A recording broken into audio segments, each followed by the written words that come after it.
week? I would think not. This is the birthday week. It's the birthday for week. Miss Amy. And so if you've never done a birthday week, you need to try. Yeah. And you just have to convince your family, and that's okay. And then the thing is... Or tell right. family. Well, and I will have to say, I think you're actually the one that started with the birthday weekend because, well, first of all, Andy always used to take off his... take off his birthday. And it was, as we got towards the holidays and we take off the day. And I will say with me, with my birthday, because I was in education, sorry, I can't talk. I was in education. That was Matt. Don't mind that. And so in education, a lot of times you didn't take extra days off because you had holidays throughout the year. So, but I remember, I really think it was you, and you were like, it's my birthday weekend. So I should do this. I shouldn't have to do that. And I think actually it might have started with you. Yeah, I don't think it really lasted the full week or weekend. Well, I don't think it was a week. I think it was a weekend to start. Yeah. But then everything changed the year I turned the big 5-0. And that was when we were just talking about that year, because that was it was a few years ago. I'm not going to say how many years ago.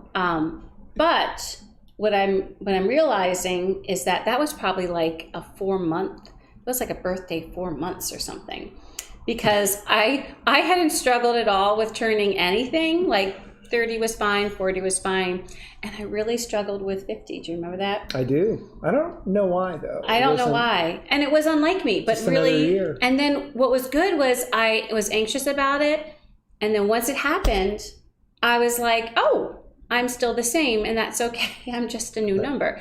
So anyways, but that's all to say that the reason the cocktail that I'm making tonight is what it is during this birthday week is because it was first discovered, or my sister and I first had it when we were taking a little sister trip down to Baltimore, Maryland. Mm-hmm. And she had gone with her husband to this wonderful restaurant called Charleston.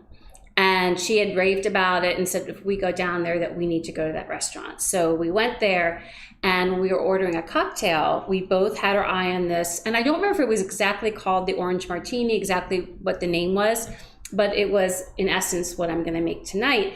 And we both thought it sounded good, so we ordered it. And literally, when we took our first sip, we just got the hugest grins on our face. It was so delicious. And it was so much so that when our waitress came, we actually complimented her. We said, oh my gosh, this is so good. And she ended up having the mixologist come over, and she gave us some tips about what was in it. So then I was on a quest to recreate it. And then I wanted to recreate it because I was having an upcoming girls' weekend at the shore with my girlfriends. And I wanted that to be the, what do they call that? The signature drink. The signature cocktail. But I will tell you, it is strong. And so I will say, and you'll notice once you see the proportions. So I will say that you really, for me, I don't have more than 2. Let me just leave it at that. So it's usually 1 and done, but I don't have more than 2. Or bad things happen. So anyways, but it is delicious. So anyways, I welcome you here tonight. If you are joining us, please say hello in the chat, and please like this stream, and please make sure you're subscribed. And we are glad that you are joining us because we are making a very special drink. So for a very special lady. I don't know about that, but I will say that it took a little bit to try to figure out proportions, and I don't claim to say these are the perfect proportions, but they're kind of what we came up with. So you can see the ingredients for this include the base is vodka, and what the mixologist told us was that she wanted the 2 different orange liqueurs, Cointreau and Marnier. She felt like I think she even used the word viscosity of them is different, a little bit different, and their flavor's a little bit different, and then you use some fresh orange juice. Now you all remember, it was just a few weeks ago that, that I made an orange margarita and an Italian margarita, and I said, like, we kind of skimped and just did the Tropicana. And we mentioned that it's always better with fresh squeeze. This one, it's like really, really better with fresh squeeze. So that's what we're doing. Fresh squeeze from Wegmans. From Wegmans. Wegmans squeezed it. And then there was much discussion about, this, which is what you rim the edge with. And my dearest hubby was saying that he did not want the sugar on the rim, and I was saying he didn't have a choice, because I really think that it was all of these elements together that made it so good, and so he was going to like it, and he was going to get it. So all you do to make this is you just zest an orange, and you add it to sugar. Now, I like the sparkliness of the sanding sugar if you have it. If not, just regular sugar is fine.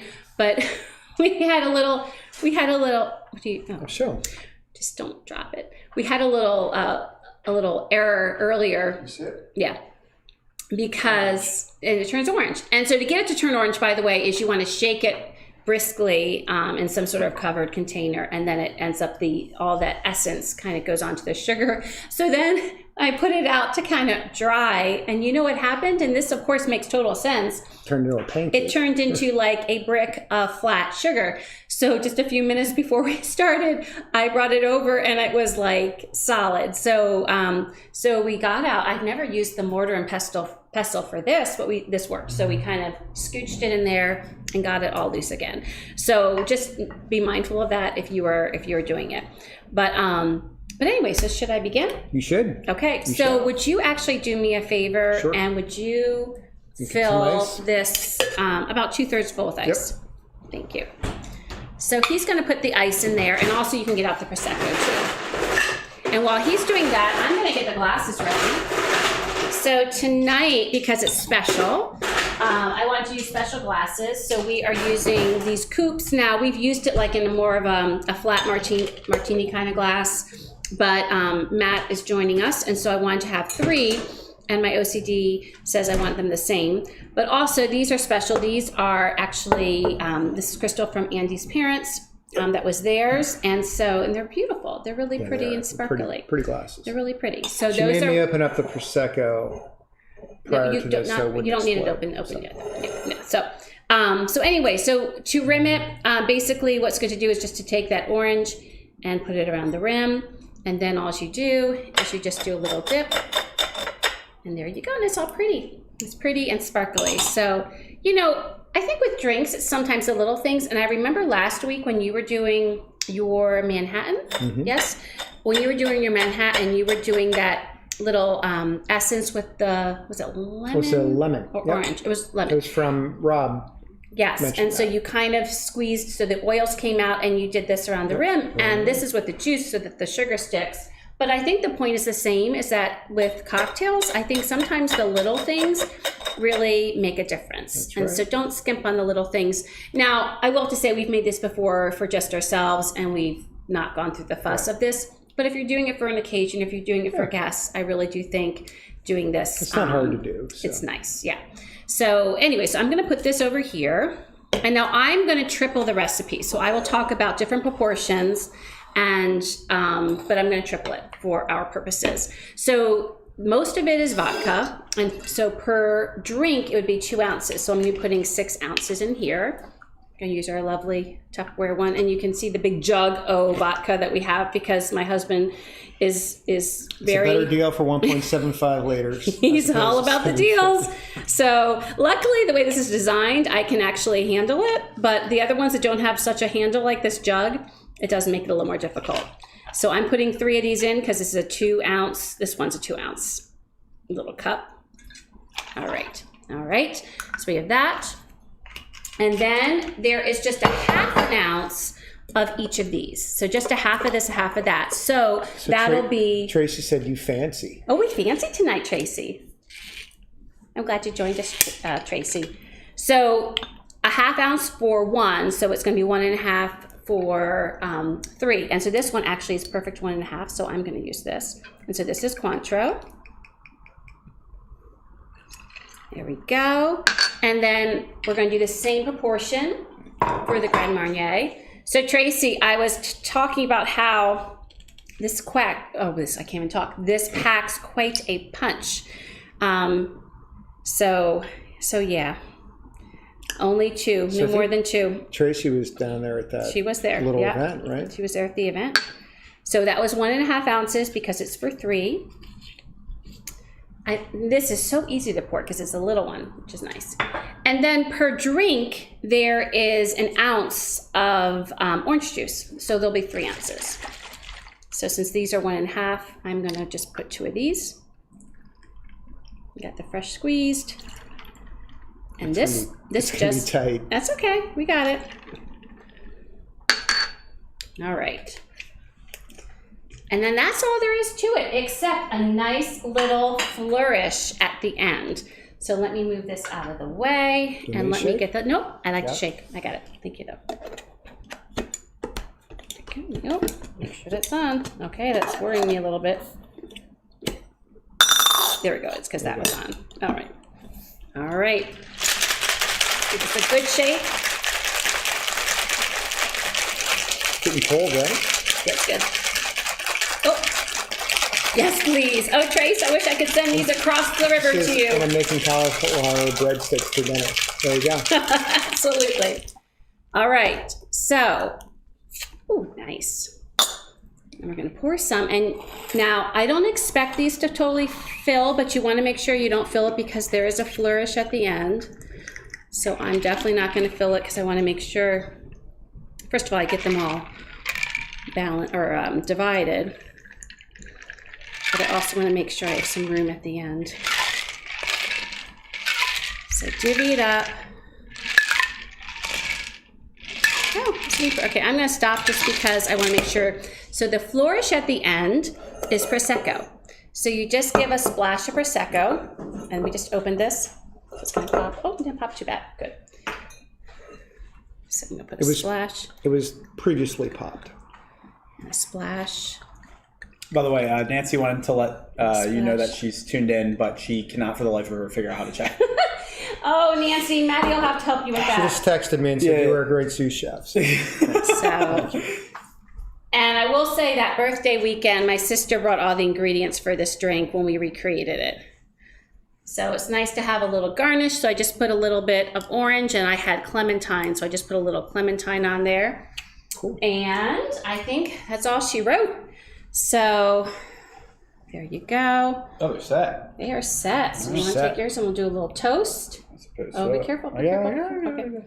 All right. So 2 birthdays, because even though as we get older, we kind of sit there and think, I don't know if I want any. The what do they always say? The other consequence is not what you want. So be happy for your birthdays. The alternative is not good. Yeah. So cheers. Let's not taste nearly it. as exciting. Oh, it's good. That's good. Has a little bit of a high alcohol content. It's a little bit. Just a little bit. So I will say it was interesting. I went on to the Charleston restaurant site. Charleston in Baltimore. In Baltimore. And I do have in the description below, I have a link to their site. And what was interesting, if you go to where they have menus and then you go to their wine list, where their wine list is, they have their cocktails. And Nancy, you should check. So if you go to their cocktails, their first one, and I forget what it's called. I should have remembered.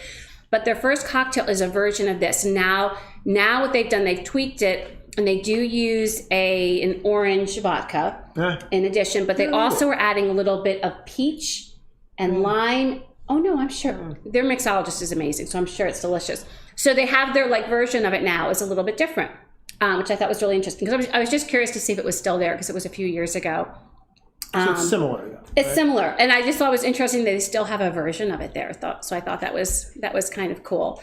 But anyways, just we have this week is going to fly by quick, and I'm excited because to end my birthday week, I'm going to be making a very special recipe on Saturday when I stream, and that's my grandma's apricot crisscross. Yeah, which is a great cake-like cookie. Yeah. Well, it's not really a cake-like cookie. It's just more of a pastry. It's like a pastry. It's like a pastry. Pastry. Yeah.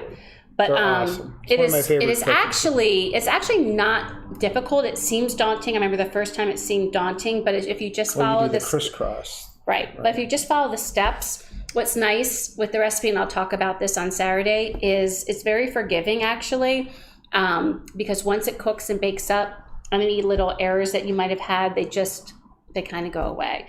But that'll be on Saturday. And then next week, what are you making? What am I? I'm making. This is right. I forgot for a second. Forgot what I was Rick already getting to you? I told you. It's already hitting me. It's powerful.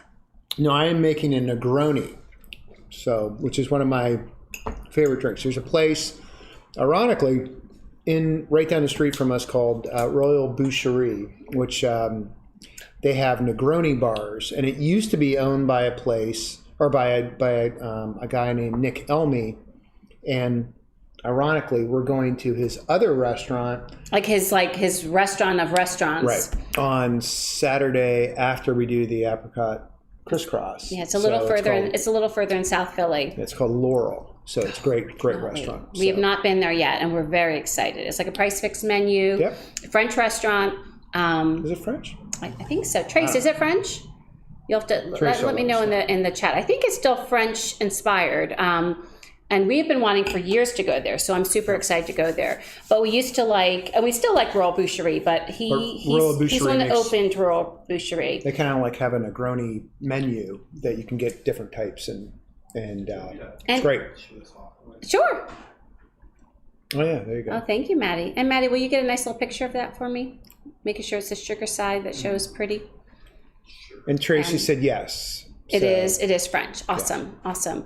But I will say that, now I lost my train of thought. That's what's fun with the 50s. I totally lost my train of thought with that. Well, you didn't lose your train of thought at 50. It was the Nick Elmy. It was the French. Royal Boucherie, Laurel. Yeah, no. It's gone. It's gone. It's gone. Yep, absolutely. But, but you know what? It's okay. It's okay. But yeah, so I'm very much looking forward to going to Laurel. That'll be a nice birthday treat. So you'll have to let me know what are some of your favorite restaurants down in the chat. You can put that down. I'd love to know, depending upon where you are. We're in Philly, but where you are, what are some of the places that are for special occasions? Because I will say Charleston, which was the place my sister and I went to in Baltimore, is definitely a special occasion restaurant. Like it's a little pricey, but it's beautiful. It's actually a lovely, lovely place. And we want to go, all the couples actually, we want to go sometime there with would love to. Nancy and Glenn and you and I and a good time. Get away. So what do you want for your birthday? I want world peace. Well, yeah, don't we all? But yeah. So what do you want for your birthday that you can actually get in like a couple days? Right. Well, I already got my birthday present. Remember, I'm going on a trip. Oh yeah, that's true. Yes. Yeah. Good point. So yeah. Good. So I'm out. We're I'm good. safe. You're out. You're safe. But yes, but you know, I don't want to cook. So I don't know about what you all like to do on your birthday, but on my birthday, as much as I love to cook, I don't want to cook on my birthday. I want to be cooked for or take out. I don't want to clean up. I just want to be. I don't know. I just want to don't have to do. I want to enjoy. So that's my biggest thing. And apparently there's something sweet going, but I didn't let you guys know what I wanted sweet. So this will be interesting. I'll stay tuned to how that goes. Oh, for the yeah. Mm-hmm. Yeah. So we'll see how that goes. No need to worry on So when that. I see you guys on Saturday, I can let you know how that all went. No need to worry. With the birthday. It's all taken care and plus of. I have everything I need right here. Oh, that looks gorgeous. Good. Thank you. Yeah, it's nice. Thank you, Matt. You can just text that to me. Mm-hmm. Yep. But anyway, so next, be sure again, if you like the stream, to like it and to subscribe. And otherwise, we will see you on Saturday. And I hope you have a great week. And I hope if your birthday's this week, wishing you a happy birthday, and try this. It's potent, it's really but good. it's very tasty. I'll be asleep on the couch. Oh, I know I was going to mention one more thing before we go. So you're making Negronis next week. And what are in Negronis? So gin. Okay, I like gin. Campari, which you don't want. I don't. Yeah. It's a little strong. And some other stuff. So. No, but I thought there was. Isn't there bourbon in that? No.